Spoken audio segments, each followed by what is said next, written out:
श्री गणेशाय नमः। ओम श्री परमात्मने नमः। श्रीमद्भागवत गीता 8वां अध्याय। इस प्रकार भगवान के वचनों को न समझकर अर्जुन बोले, हे पुरुषोत्तम, जिसका आपने वर्णन किया वह ब्रह्मा क्या है, अध्यात्म क्या है, कर्म क्या है और अधिभूत नाम से क्या कहा गया है, अधिदेव नाम से क्या कहा जाता है। हे मधुसूदन, यह अधियज्ञ कौन है और इस प्रकार वह शरीर कैसे है, और यह युक्त चित्त वाले पुरुषों द्वारा अंत समय में आप किस प्रकार जानने में आते हो। इस प्रकार अर्जुन के प्रश्न करने पर श्री कृष्ण भगवान बोले, हे अर्जुन, परम अक्षर अर्थात जिसका कभी नाश नहीं हो, ऐसे सच्चिदानंद घन परमात्मा तो ब्रह्मा है और अपना स्वरूप अर्थात जीवात्मा अध्यात्म नाम से कहा जाता है, तथा भूतों के भाव को उत्पन्न करने वाला शास्त्रविद यज्ञ दान और होम आदि के निमित्त जो द्रव्य आदिकों का त्याग है वह कर्म नाम से कहा गया है। उत्पत्ति विनाश धर्म वाले सब पदार्थ अधिभूत हैं और हरिणमय पुरुष अधिदेव हैं। और हे देहधारियों में श्रेष्ठ अर्जुन, इस शरीर में मैं वासुदेव ही विष्णु रूप में अधियज्ञ हूँ। और जो पुरुष अंत काल में मेरे को ही स्मरण करता हुआ शरीर को त्याग कर जाता है वह मेरे साक्षात स्वरूप को प्राप्त हो जाता है, इसमें कुछ भी संशय नहीं। कारण है कि हे कुंती पुत्र अर्जुन, यह मनुष्य अंत काल में जिसको जिस भाव से स्मरण करता हुआ शरीर को त्यागता है उसको वह प्राप्त हो जाता है, परंतु सदा उसी भाव को चिंतन करता हुआ, क्योंकि सदा जिस भाव का चिंतन करता है अंतकाल में भी प्राय उसी का स्मरण होता है। इसलिए हे अर्जुन, तू सब समय में निरंतर मेरा स्मरण कर और युद्ध भी कर। इस प्रकार मेरे में अर्पण किया हुआ मन बुद्धि से युक्त हुआ निसंदेह तू मेरे को ही प्राप्त होगा। हे पार्थ, ये नियम है कि परमेश्वर के ध्यान के अभ्यास स्वरूप योग से युक्त अन्य तरफ न जाने वाला चित्त से निरंतर चिंतन करता हुआ पुरुष परम प्रकाश रूप दिव्य पुरुष को अर्थात परमेश्वर को ही प्राप्त होता है। इसे जो पुरुष सर्वज्ञ अनादि सबके नियंता सूक्ष्म से भी अति सूक्ष्म सबके धारण पोषण करने वाले अचिंत्य स्वरूप सूर्य के सदृश नित्य चेतन प्रकाश रूप अविद्या से अति परे शुद्ध सच्चिदानंद घन परमात्मा को स्मरण करता है, वह भक्ति युक्त पुरुष अंत काल में भी योग बल से भ्रकुटी के मध्य में प्राण को अच्छी प्रकार स्थापन करके फिर निश्चल मन से स्मरण करता हुआ उस दिव्य स्वरूप परम पुरुष परमात्मा को ही प्राप्त होता है। हे अर्जुन, वेद के जानने वाले विद्वान जिस सच्चिदानंद घन परम पद को ओंकार नाम से कहते हैं, उस आसक्ति रहित यत्नशील महात्मा जन जिसमें प्रवेश करते हैं तथा जिस परम पद को चाहने वाले ब्रह्मचार्य का आचरण करते हैं, उस परम पद को तेरे लिए संक्षेप से कहूँगा। हे अर्जुन, सब इंद्रियों के द्वारों को रोककर अर्थात इंद्रियों को विषयों से हटाकर तथा मन को हृदय में स्थिर करके और अपने प्राण को मस्तक में स्थापन करके योग धारणा में स्थित हुआ जो पुरुष ओम ऐसे इस एक अक्षर ब्रह्म को उच्चारण करता हुआ और उसके अर्थ स्वरूप को मेरे को चिंतन करता हुआ शरीर को त्याग कर जाता है, वह पुरुष परम गति को प्राप्त होता है। हे अर्जुन, जो पुरुष मेरे में अनन्य चित्त में स्थित हुआ सदा मेरे को ही निरंतर स्मरण करता है, उस निरंतर मेरे में युक्त हुए योगी के लिए मैं सुलभ हूँ अर्थात सहज ही प्राप्त हो जाता हूँ। वे परम सिद्धि को प्राप्त हुए महात्मा जन मेरे को प्राप्त होकर दुख के स्थान पर क्षण भंगुर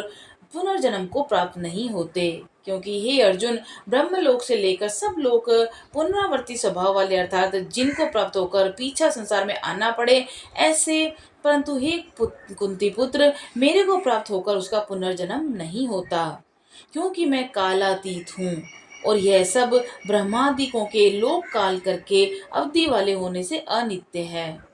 हे अर्जुन, ब्रह्मा का जो एक दिन है उसको 1000 चौकड़ी युग तक अवधि वाला और रात्रि को भी 1000 चौकड़ी युग तक अवधि वाला जो पुरुष तत्व से जानता है अर्थात जो काल करके अवधि वाले होने से ब्रह्मलोक को भी अनित्य जानते हैं, वे योगी जन काल के तत्व को जानने वाले हैं। इसीलिए वे यह भी जानते हैं कि संपूर्ण दृश्य मात्र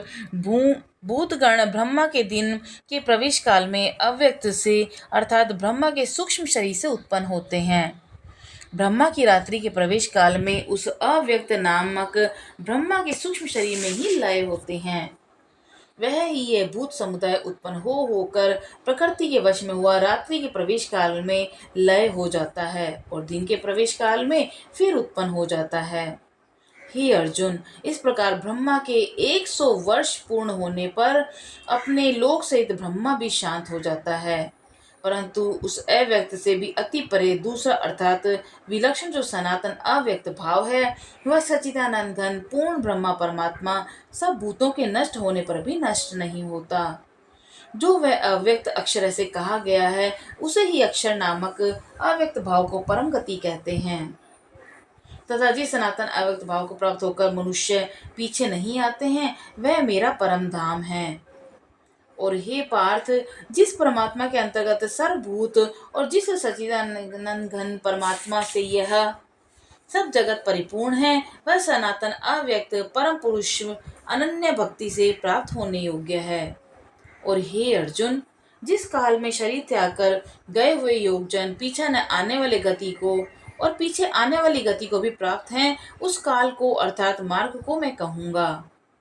उन दो प्रकार के मार्गों में से जिस मार्ग में ज्योतिर्मय अग्नि अभिमानी देवता है, दिन का अभिमानी देवता है और शुक्ल पक्ष का अभिमानी देवता है और उत्तरायण के 6 महीनों का अभिमानी देवता है, उस मार्ग में मरकर गए हुए ब्रह्मवेता अर्थात परमेश्वर की उपासना से परमेश्वर को परोक्ष भाव से जानने वाले योगी जन उपरोक्त देवताओं द्वारा क्रम से ले गए हुए ब्रह्मा को प्राप्त होते हैं।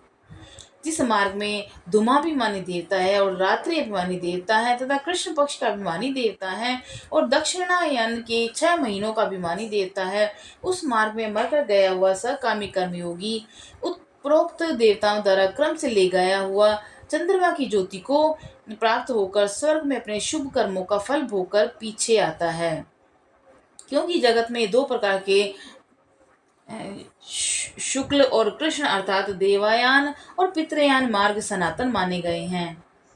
इनमें से एक के द्वारा गया हुआ पीछे न आने वाली परम गति को प्राप्त होता है और दूसरे से गया हुआ पीछे वापस आने वाली को प्राप्त होता है अर्थात जन्म मृत्यु को प्राप्त होता है। हे पार्थ, इस प्रकार इन दोनों लोकों को मार्गों को तत्व से जानता हुआ कोई भी योगी मोहित नहीं होता, अर्थात फिर वह निष्काम भाव से ही साधना करता है, कामनाओं में नहीं फंसता। और इस कारण ही अर्जुन, तू सब काल में समत्व बुद्धि रूप योग से युक्त होकर और अर्थात निरंतर मेरी प्राप्ति के लिए साधन करने वाला हो जा।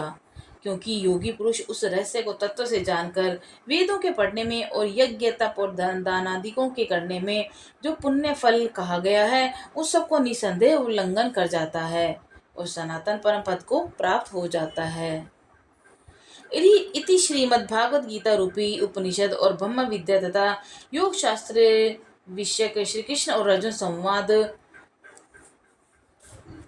अक्षर ब्रह्म योग नामक अध्याय। बोलो श्री कृष्ण भगवान की जय। ओम नमः परमात्माय नमः।